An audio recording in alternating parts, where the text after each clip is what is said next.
Dakilang Ama ng kapangyarihan sa lahat, sa ngalan ng Ama, ng Anak at ng Espiritu Santo, ikaw po ang aming buhay, ikaw po ang lupas.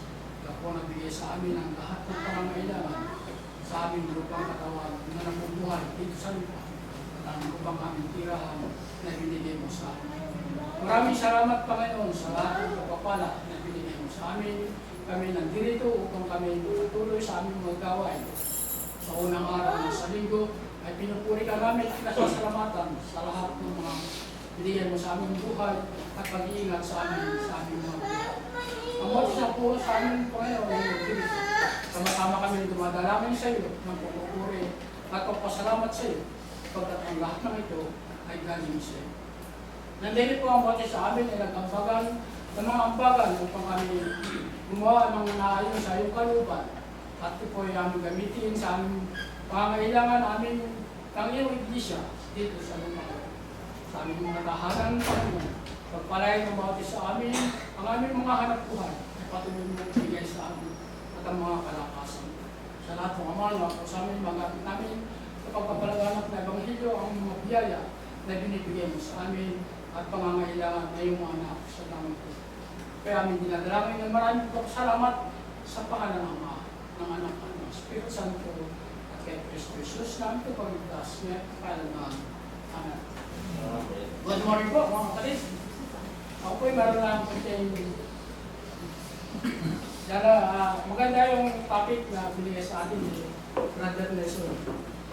Pagkat marami po ang mga anak na wala ng pag-anak sa mga.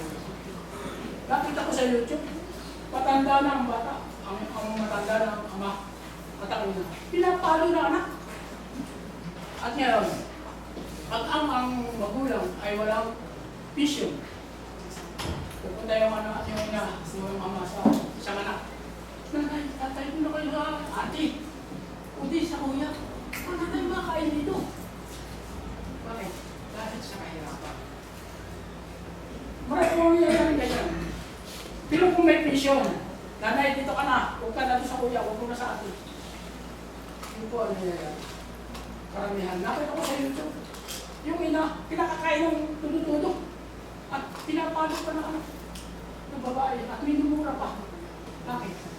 Sa walang ang kalaman sa kanila. Hindi po sila nagbabasa. Walang galang. Katulad na akin ako.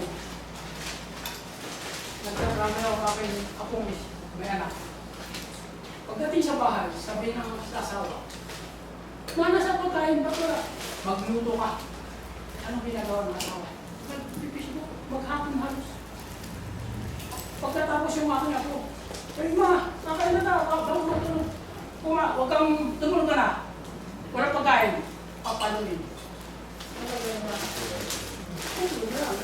Ayaw niya ang pakain. Yan po ang nangyayari sa kanya, sa karamihan niya, sa buhay niya. Ano pa kaya po?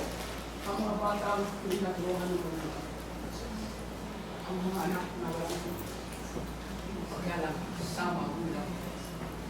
Sama sa iyo. Mantalang ang ina, ang ama, taganang buhay, ang ina, nagluluto ng mga pagkain para sa pagkain hanggang sa lumaki. Pagkatapos, pag may anak na, pag-aalagayin pa na ako. Sus Maria Jose, wala na katapusan ng panihirap ng magulang. At pagdating sa bahay ng isang anak, hindi mo lang masabi sa ina, sa ama, I love you papa, I love you mama. Wala. Saan mo mga pambihira o nakakita sila yun? Pating Bicol, doon ako nakakita ng magalang ng bata. Pag nakita ng mga bata, yung mga matatanda, yun ay lalapit sa iyo at mama. Ba't mo gano'n din yung mga bata sa iyo? Nakapunta kami doon sa luto. Nagmano ko sa akin ito. Bawat makita lang matatanda. Aman sila. Ibig sabihin ng Diyos, nagalang. Pero sa iba, wala. Bumurahin pa. Napakasabi sa kapatid. Ang pinabulatan na yun, marami na ako. Walang nilalang. murahin ka, hihingi ng pera, pag hindi ka binigyan, pinapatay pa. Ay, marami na nangyayari. Dahil ano ko, sa mga siya. Mga, yan po ang karamihan. Mga siya. Meron nga po doon sa kapitbahay ko. Kasi isang anak na lalaki. Walang ginawa kundi nakamit ko yung mga gamit ng mahilang at mga pag-share na ako. Napakasakit ko. Mahal na mahal, inituwi mo kaya isang lalaki. At tatlong babae ang anak, kapatid lalaki. Kasi isa, di mahal. Mahal na mahal. Tapos muna namin yung pagsama kasi kapitbahay din natin. Okay, wala. Ay, yan po, kasi akin lang ang nakikita ko yun. Dahil ito yung may kasita. Sabagay, maraming salamat mga kapatid. Dahil sa pag-graduation ng kanyang sermon. Napakaganda po. Thank you.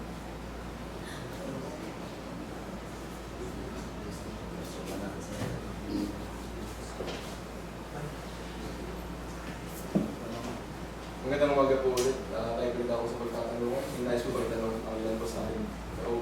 Ukol po sa Bible study po ni Jesus. Okay po. Muna naman po, ipapatuloy po tayo sa pagbabalita lang po. May nais po ibalita ang ilan po sa akin. Pakicheck na lang mo yung schedule sa GC sa GC. Sige po. Isang paalala po sa mga kararayan po natin na nag-send po rin si Brother Chai ng schedule po para sa month of June. Kung sino po yung mga kalakayan na mag-serve po every Sunday po.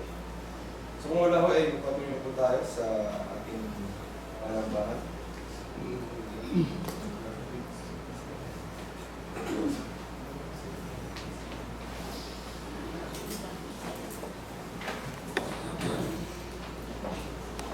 Kung kailangan kumamit ka ito, no? Amazing Grace, ready? Ako ng strong pass, kung panalangin natin sa panalangin. Brother Dan Marco. Gusto na lang. So, request natin si Brother Telma sa huwing panalangin. But,